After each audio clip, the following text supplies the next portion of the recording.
You can't be here. She's recovering. Recovering? While the rest of us cover her work, while we drown? Poor Lisa's been crying in the bathroom every lunch because she's managing 2 portfolios. And Nina's here watching daytime TV. You broke into my home. You broke into my payroll. It's bad timing, Nina. Real bad timing to be sick. He dumped a stack of paperwork on our coffee table. Sign these. Authorize project closures. Or don't. You'll just be another weak link. Then he turned to Theo. And you, Mr. Caretaker? Bet you miss when she had eyebrows, huh? You son of a beach! Theo lunged, but one of the goons pulled him back and tied his hands with a rope. I felt a fear I hadn't known since the diagnosis. A helplessness even deeper than the cancer. Relax, folks. Consider this a performance review, at home. They wrecked the living room, threw down framed photos, crushed the orchid Theo had bought me when I lost my hair. Be in the office tomorrow, sick or not or else. Then they left, without signing anything. Just chaos.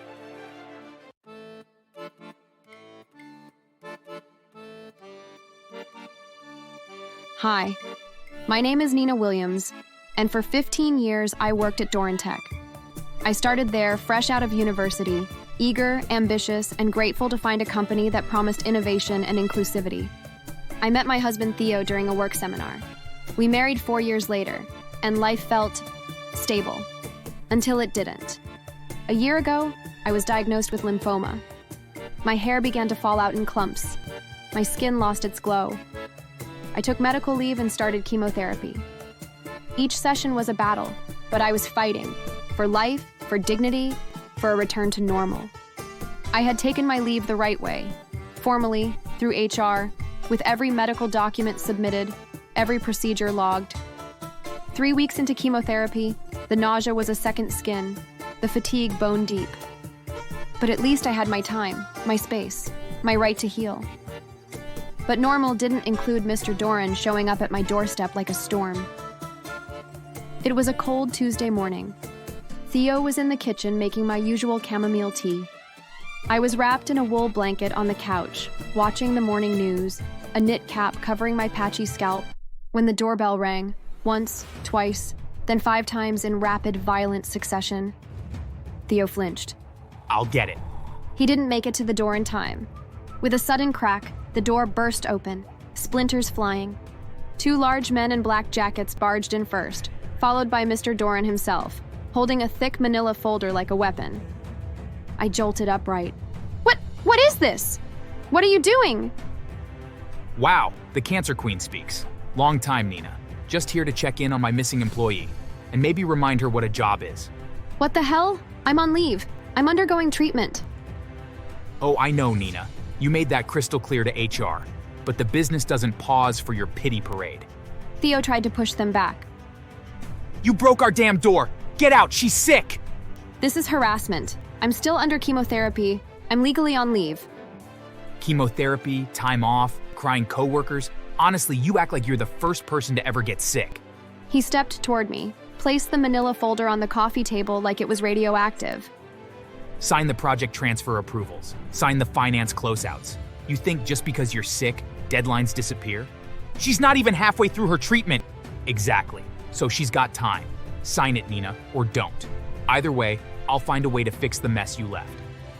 My hands trembled, not from fear, but fury. I was bald, exhausted, fighting for my life. And this man wanted a signature more than he valued a soul. You can't be here. She's recovering. Recovering? While the rest of us cover her work, while we drown? Poor Lisa's been crying in the bathroom every lunch because she's managing 2 portfolios. And Nina's here watching daytime TV. You broke into my home. You broke into my payroll. It's bad timing, Nina. Real bad timing to be sick. He dumped a stack of paperwork on our coffee table. Sign these. Authorize project closures. Or don't. You'll just be another weak link. Then he turned to Theo. And you, Mr. Caretaker? Bet you miss when she had eyebrows, huh? You son of a beach! Theo lunged, but one of the goons pulled him back and tied his hands with a rope. I felt a fear I hadn't known since the diagnosis. A helplessness even deeper than the cancer. Relax, folks. Consider this a performance review, at home. They wrecked the living room, threw down framed photos, crushed the orchid Theo had bought me when I lost my hair. Be in the office tomorrow, sick or not or else. Then they left, without signing anything. Just chaos. Back at work, Mr. Doran was a tyrant in a suit. He played the cool CEO during conferences, but we all knew better. He once made an intern run 5 blocks to get him avocado toast, and fired her for being too slow. He forced a male employee with chronic back pain to sit through 8-hour meetings without breaks, mocking him for walking like Frankenstein. He told our receptionist, Carla, that her accent was charming but distracting. And then there was Priya. PRLYA, a senior analyst, limped slightly due to a childhood polio case. One day she presented a quarterly report.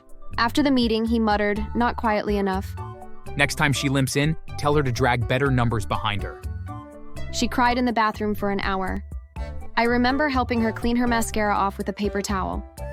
A week after the break-in, I saw the post.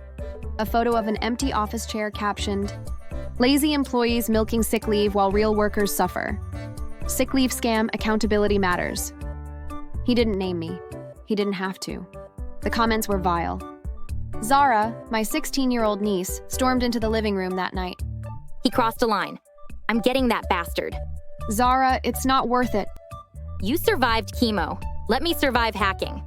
She enlisted 2 of her techie friends, Amara and Lewis. Within 48 hours, they'd mapped Doran's smart home system.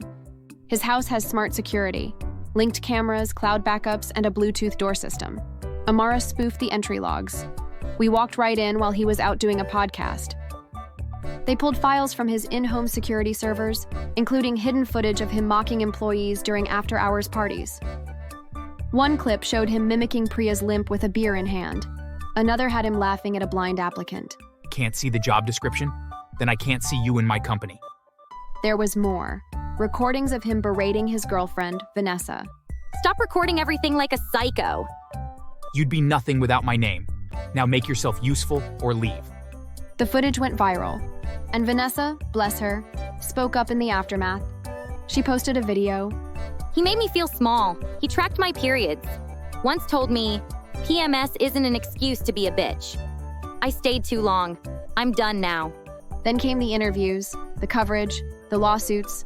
The courtroom was packed. Mr. Doran, you are facing charges of harassment, unlawful termination, emotional abuse, and multiple violations of disability rights. How do you plead? Not guilty, Your Honor. The prosecution called witnesses. PRLYA stepped up. I worked under Mr. Doran for 6 years.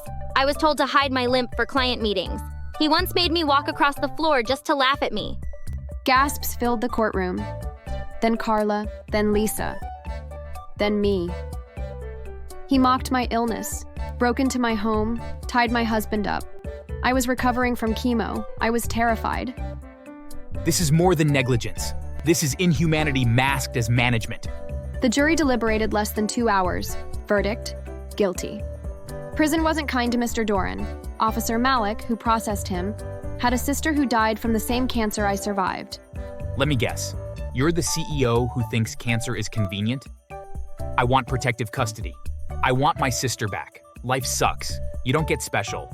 At first, he tried to carry himself with the same smugness, the same superiority he wore like cologne at the office. That didn't last long. Word spread fast. A correctional officer leaked his background. CEO mocks cancer survivor, breaks into her home, posts about lazy, sick employees online. That's all it took. You the cancer clown? No, that's not. My wife couldn't afford chemo. And you're out here breaking into some lady's house while she's puking her guts out? My little girl died bald. You think that's funny? Doran tried to explain, tried to plead. But prison doesn't offer press conferences or PR managers. They took turns spitting in his food. He was forced to clean toilets with a toothbrush. Someone shaved off one side of his head while he slept. They ripped the sleeves off his shirt and made him wear it backwards. They poured soap into his shoes. One night, they tied him with his own bedsheet to the bunk and whispered into his ear for hours, naming every person they loved who had died of cancer. You ever watch someone die while you hold their hand? Of course not. You were too busy filming yourself being an asshole. By the 3rd week, his nose was broken. His lips were split. He'd lost 20 pounds and most of his dignity. He begged to be transferred. He begged for solitary. He begged to be forgotten. But karma had no earplugs. Months passed. I was offered a consulting position at the National Workplace Reform Initiative. I accepted.